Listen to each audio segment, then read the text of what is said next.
ఈ వయసులో ఇదేం పనయ్యా అంటూ అక్కినేని కుటుంబం నుండి ఇండస్ట్రీకి హీరోగా పరిచయమైన సుమంత్ గారిని చాలా మంది క్వశ్చన్ చేస్తున్నారు.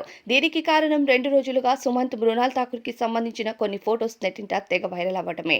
ఇక అక్కినేని కుటుంబంకు విడాకులు అన్నా, రెండో పెళ్లిళ్లన్నా సర్వసాధారణమని ఇండస్ట్రీలో ఇప్పటికే గట్టి టాక్ ఉంది.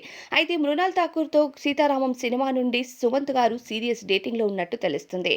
త్వరలోనే వీరిద్దరూ పెళ్లిపీటలెక్కబోతున్నారనే వార్తలు వస్తున్నాయి. డేటింగ్ మాట నిజమైన సరే పెళ్లి అనేది మాత్రం పూర్తి అబద్ధమని అందరికీ అర్థమవుతుంది. సుమంత్ గారి వయసు ప్రస్తుతం 50 ఏళ్లు. ఇక మృణాల్ ఠాకూర్ గారి వయసు కేవలం 32 ఏళ్లు. ఈ వయసులో ఇలాంటి పనేంటి అంటూ చాలా మంది సుమంత్ గారి పైన క్వశ్చన్ చేస్తున్నారు. సుమంత్ మొదట హీరోయిన్ కీర్తిని ప్రేమించి వివాహం చేసుకున్నారు. ఏడాది తరువాత కీర్తి గారికి విడాకులు ఇచ్చిన తర్వాత పూర్తిగా సినిమాలపైన ఫోకస్ చేశారు. కానీ ఆ మధ్యలో కమల్ని ముఖర్జీ గారితో డేట్ చేస్తున్నట్టు కొన్ని వార్తలొచ్చినా వీరిద్దరూ కూడా బ్రేకప్ తీసుకుని విడిపోయిన సంగతి తెలిసిందే. అప్పటి నుండి సుమంత్ గారు ఒంటరి ప్రయాణం చేస్తున్నారు. అయితే ప్రస్తుతం 50 ఏళ్ల వయసులో నిజంగానే పెళ్లిపీటలెక్కుతారా అనేది క్వశ్చన్ మార్క్ గా మారింది.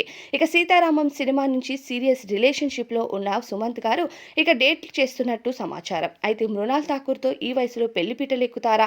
ఇక 50 ఏళ్ల వయసులో పెళ్లి అవసరమా అంటే మరికొంతమంది అక్కినేని కుటుంబంలో అందరూ చేసుకున్నప్పుడు సుమంత్ చేసుకుంటే తప్పేంటి?